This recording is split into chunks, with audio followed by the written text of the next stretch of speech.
tout le monde.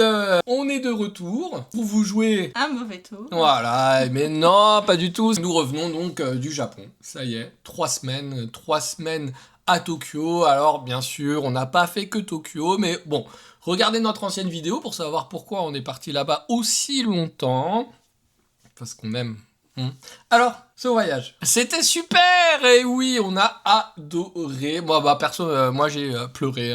Oui, d'accord, je suis un hypersensible, ne me jugez pas. C'était magnifique, c'était voyage, c'était le meilleur voyage de toute ma vie. C'est la 3e fois que j'y vais et cette fois-ci, c'est vraiment, voilà, j'ai fait tout ce que je voulais faire et voir à Tokyo. Alors bien sûr, si on veut vraiment faire le tour de Tokyo, il nous faut...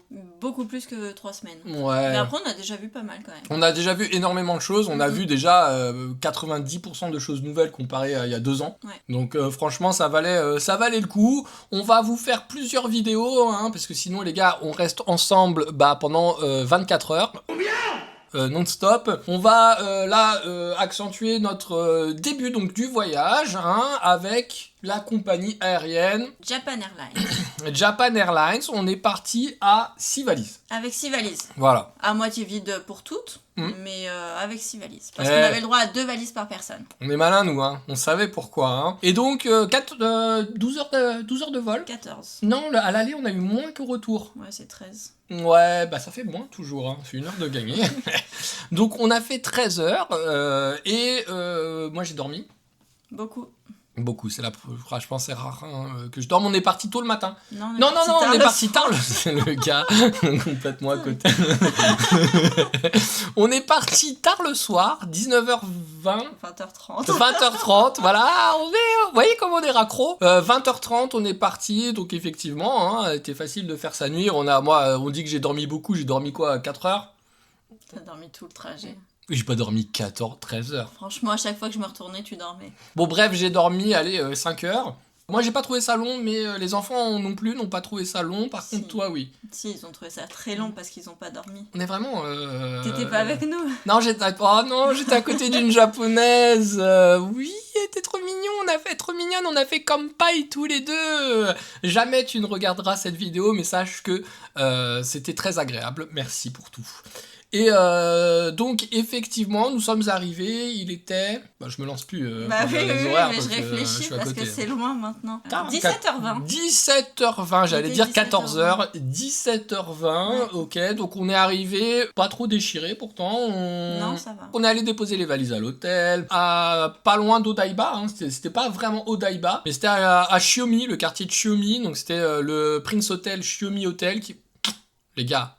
si vous avez besoin d'un commercial, je ne suis pas du tout commercial, mais appelez-moi, je vendrai vraiment cet hôtel comme il le faut, avec mon cœur et mon âme. Parce que franchement c'était superbe.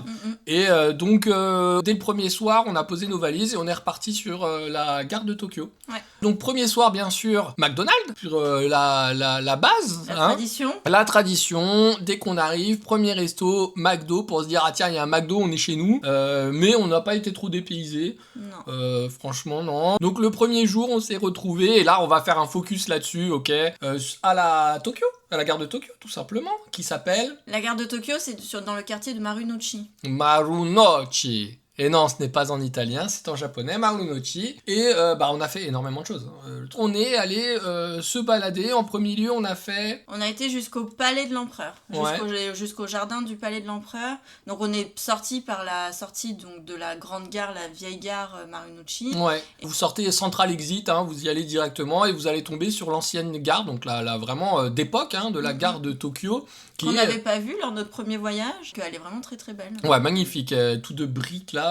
Rouge là, c'est vraiment très joli. Et j'ai fait un short, je sais pas si vous l'avez vu justement sur le Marunouchi, on en parlera. Mais vraiment vous sortez, vous avez un petit peu l'ancien avec l'ancienne gare. Et vous avez, parce que bien sûr, tout ce qui est au Japon c'est immense. Et puis vous continuez à marcher, il y a les buildings. Et puis tout d'un coup, pouf, vous arrivez, vous popez à un endroit tout vert.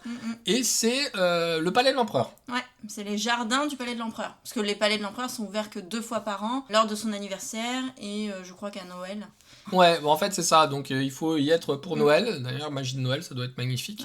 On y retournera. Et donc on s'est baladé un petit peu, on peut pas rentrer à l'intérieur, donc en fait vous voyez vraiment qu'à l'extérieur, et comme à l'extérieur tout est caché par les arbres, etc. Puisque l'empereur il vit à l'année. Hein. Il y vit, ouais. Donc voilà, effectivement, le but est de ne pas trop le voir. Et donc on s'est un petit peu baladé autour, et comme c'est immense, on s'est dit, bah tiens, ce voyage était vraiment en mode, on y va pour kiffer Tokyo et pour aller se perdre, quoi. Donc on a continué à marcher. Et on s'est retrouvé à parler avec un japonais, tu te souviens Le monsieur qui faisait la route. Le monsieur qui faisait la circulation, et il parlait français, il dit, etc. On vous a entendu dire attention au vélo. Oui. Alors du coup, je me suis dit que vous êtes français. Parce que oui, avec les enfants, bah oui, hein, c'est très, il y a beaucoup de vélos et tout ça, donc avec les enfants, comme d'hab, on leur dit attention à ci, à ça, et donc ce monsieur l'avait entendu, il était vraiment adorable, on a discuté un petit peu. Avant d'aller manger, nous sommes allés...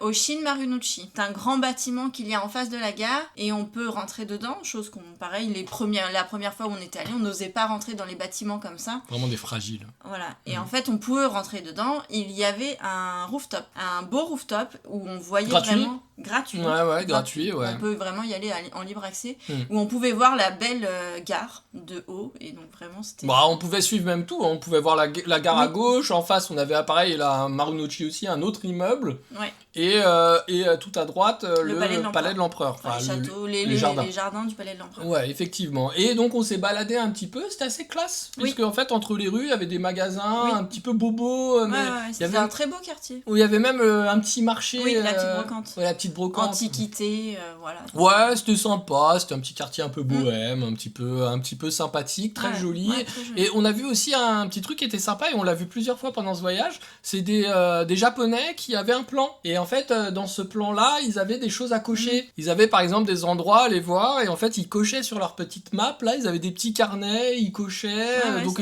ils avaient vraiment un petit tour à faire avec des explications, etc. Donc je pense que ça avait l'air super cool. Nous, on s'est pas lancé, puisque... Bon, on savait pas déjà où il est compréhension moyenne aussi, hein. Et donc on s'est dit, on va aller manger des ramen. Et donc, à la gare de Tokyo, vous avez...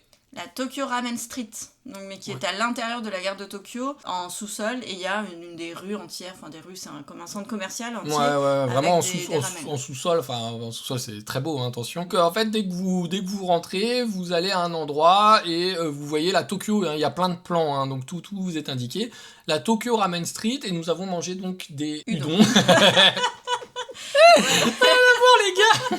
Non, mais il y avait la queue partout. Voilà, c'était alors vraiment, en plus c'était un dimanche. Bah oui, c'était un dimanche. Donc c'était un dimanche, donc week-end pour les Japonais, donc vraiment c'était blindé de chez blindé. Et donc on est allé manger des udon à la Ramen Street, mais c'était vraiment un régal, quoi. C'était qu'est-ce que c'était bon, et surtout pas cher. Oui, pas cher. Combien on en a eu à peu près? 25 €. 25 on mangeait € toujours pour 25 € pour 4. Ouais. Maximum 35 si vraiment on allait dans des restaurants un peu plus cotés. On pétait la carte bleue. Voilà. Mais 35 € grand maximum pour 4 avec des super repas où à la fin on a plus faim, quoi. Non, vraiment c'était délicieux. Manger au Japon est pas cher du tout. Ouais, non, franchement, et puis c'est surtout délicieux. Et puis on n'est pas habitué, hein. Nous, les udon, moi j'adore les pastas. Mais là, les udon étaient vraiment magnifiques, très très bons. Premier repas vraiment typique japonais, c'était le midi à la Tokyo Ramen Street. Et c'était des udon. Et c'était excellent. Donc vraiment bravo. Et donc après on s'est baladé, hein, vraiment sur la Character Street. Oui. Là pareil, hein, il y avait beaucoup de monde. Donc là vous allez voir, hein, on a pris en vidéo beaucoup de magasins. Les magasins qu'on a fait, oui, sur la Tokyo Ramen Street, parce qu'il y a le Jump Shop, le Pokémon Center, il y a des choses Sanrio, enfin il y a plein de magasins. Trucs Lego. Il y a Harry Potter, il y a Star Wars. Vous avez vraiment toutes les grandes marques. Pas hyper cher, mais c'est pas l'endroit où c'est le moins cher. Non, et puis c'est blindé. Ouais, c'était blindé. Après, un dimanche, est-ce que ça change le reste de la semaine? Donc oui, forcément, un enfant, et puis même un grand enfant. Moi, je suis fan de Pokémon, donc je l'assume. Et donc, on est allé voir Pokémon Center. On a beaucoup marché. Oui, parce qu'en fait, le premier jour, on s'est arrêté à la gare de Tokyo, et on n'a pas repris le train jusqu'au soir. Ouais, jusqu'au retour. Donc, on a vraiment fait tout les gars, la gare de Tokyo. Franchement, faites ça. Je vous le dis, excuse-moi, je te coupe, mais allez marcher. Vous dites pas, tiens, on va du point A à un point B en train, parce que si on sait perdu dans des endroits, on s'est pas perdu, mais Non. on s'est dit on y va à pied, on est tombé sur des choses magnifiques, magiques. Voilà, si vous prenez, vous raterez beaucoup de choses en fait. Si vous prenez votre train pour vous dire bon, là, je vais à la gare de Tokyo, maintenant je vais à un autre endroit, essayez de faire en sorte, ça c'est grâce à toi, que vraiment on a réussi à faire un voyage où on arrivait à la gare de Tokyo et on regardait tout ce qu'on pouvait faire aux alentours et voire même faire des quartiers par exemple. Ouais, il y a plein de choses. Il y a plein de choses en fait, pas très loin à pied finalement. On Ueno pense... Akihabara. Oui, Ueno Akihabara. Enfin, il y a plein de choses où on se rend pas compte à quel point en fait finalement c'est très proche à pied. C'est faisable à pied, ouais. Donc, faut pas hésiter. N'hésitez pas, exactement, et vraiment faites-le, c'est vraiment un conseil que je vous donne, sinon on serait passé à côté de beaucoup de choses, beaucoup de gens aussi. Ouais, donc voilà, faites-le. Et donc on s'est baladé sur sur les rues tokyoïtes et tout ça, c'était juste magique. Et donc on est allé au Pokémon Center qui est... À Nihonbashi, c'est le plus grand centre. Vous avez vu l'accent Nihonbashi. Bah, je crois, elle a c'est ça. appris, Et c'est là où il y a le Pokémon Café. Donc là on l'a pas refait, mais on l'avait fait il y a 2 ans. Et c'est là où il y a le plus grand centre Pokémon, je crois. Ouais, bah, pas forcément le meilleur, mais c'est le plus grand centre Pokémon Center. Ouais. En fait, dès que vous arrivez, vraiment, vous arrivez au rez-de-chaussée, donc enfin à l'entrée, vous avez des grandes peintures de Pokémon et tout ça, c'est vraiment très très joli. Et ensuite, vous prenez l'ascenseur et vous arrivez sur le Pokémon Center qui est centré sur, dès que vous arrivez, il y a tous les jeux, anciens jeux. C'est vraiment assez rétro puisque vous voyez les Pokémon sur Game Boy Advance, sur Game Boy avec les écrans, etc. Donc c'est plutôt joli, ça on l'a en image. Et en fait après voilà, vous arrivez, vous pétez un câble parce que vous voyez le Dodoala géant, voilà, à dispo. Donc voilà, vous le prenez tout simplement. Et après Nihonbashi, on s'est baladé. Ouais. Et parce que c'était pareil, il y a 2 ans, on a fait le Pokémon Center, ça y est, c'est fait, allez, on rentre, on va ailleurs, on prend le train, etc. Là, cette fois-ci, on s'est dit non, c'est pas pour ça qu'on est là. Et donc on est allé se balader, on est sorti, pareil, c'était très joli, très beau. Les immeubles immenses, grands centres commerciaux, et c'était grand, c'était vraiment immense, c'était très joli. Ouais, très très magnifique. En plus il faisait nuit, donc il commençait à voir les lumières et tout, c'était vraiment très, la nuit très ça beau. prend une autre dimension, ouais. C'est vrai que... c'est deux choses distinctes, le jour et la nuit, quel que soit le quartier. C'est ça. Et donc on est tombé sur un torii. Donc il y avait un temple en plein milieu des immeubles, en plein milieu de notre promenade, en plein milieu des immeubles, on tourne la tête, on voit le torii, c'était vraiment... Ouais, c'était un petit torii en plus avec un petit parc autour, vraiment magnifique, très très joli. On a la continuité de notre route et on est tombé donc sur... en fait, c'est pareil, en fait, tout est immense. Et les gens jouaient à un jeu, c'était drôle quoi, c'est entre paddle tennis... tennis, vous avez le nom du petit jeu, et ils testaient, donc on les voyait s'éclater, tout ça, enfin vraiment immersif de ouf quoi, c'était le truc. On voulait le faire aussi, mais on n'a pas osé demander. On aurait pu, je pense que objectivement... si on avait demandé, je pense qu'on aurait pu. Je pense que les gens qui ont un peu de culot ou un truc comme ça, ils y vont. Nous, ils s'amusaient, tout ça, on n'a pas voulu déranger, mais voilà, je pense que ça aurait été possible de tester. Je dis aussi que j'aurais très, très, très certainement été nul à chier. Ouais, on sait pas, mais en tout cas voilà, on les a regardés, c'était vraiment génial. Et donc ensuite nous sommes rentrés parce que c'était déjà le premier jour. Voilà, la fatigue, donc vraiment pareil, c'est ce qu'on disait sur l'ancienne vidéo. Commencez vos journées un petit peu doucement. Nous c'est pas trop ce qu'on a fait. On a été hyper intense dès le départ. Ouais, on a été intense de ouf dès le départ, en mode on est là que 4 jours, il faut vraiment qu'on fasse tout. Et c'est après, quelques jours après, on s'est rendu compte, au final on a vachement le temps, etc. Mais c'est vrai que, et c'était pareil, les enfants, pour eux ça a été un peu délicat parce qu'on y allait vraiment à fond dès le début.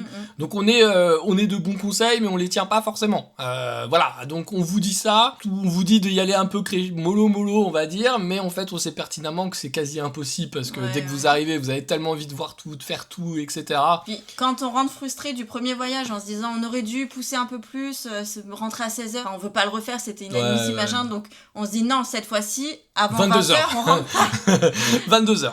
Si on rentre avant 20h, c'est qu'on n'a pas assez profité. Ouais, donc, oui. C'est vrai que les premiers jours, on voulait pas rentrer, on avait du mal à rentrer, on se disait non, il faut qu'on profite jusqu'au bout. Il faudrait, s'il y a des familles avec des petits-enfants comme nous qui regardent cette vidéo, dites-nous si vous l'avez fait, si vous comptez le faire, etc. Un peu comme vous le voyez, ça serait intéressant de savoir en fait. Et c'est pour ça que nous on fait ces vidéos YouTube aussi, parce qu'on aime donner nos infos, mais on aime en apprendre aussi en fait. Et on aimerait savoir, est-ce que c'est pas nous qui sommes un peu chelous, ou est-ce que tout le monde est comme ça, ou alors la plupart, hein. Mais en tout cas, voilà, c'était ce qu'on s'était dit, et puis voilà, on se baladait. Enfin voilà, en fait, vous commencez à prendre une rue, vous en voyez une à droite, une à gauche, c'est magnifique, etc. Vous continuez, jusqu'à pas d'heure, en fait. Donc voilà, par contre, vous avez des enfants, il faut rentrer pour aller se coucher. Et donc on a fini notre première grosse journée entière de ce voyage-là à la gare de Tokyo. Et rien que déjà, dès le premier jour, on a vu énormément de choses qu'on n'avait pas vues il y a 2 ans. C'est ça. On vous laisse là-dessus, regardez bien ces images, n'hésitez pas à commenter, partager, liker, vous abonner, tout ce qui est en et, d'accord. Voilà, on vous dit à la prochaine. À la prochaine.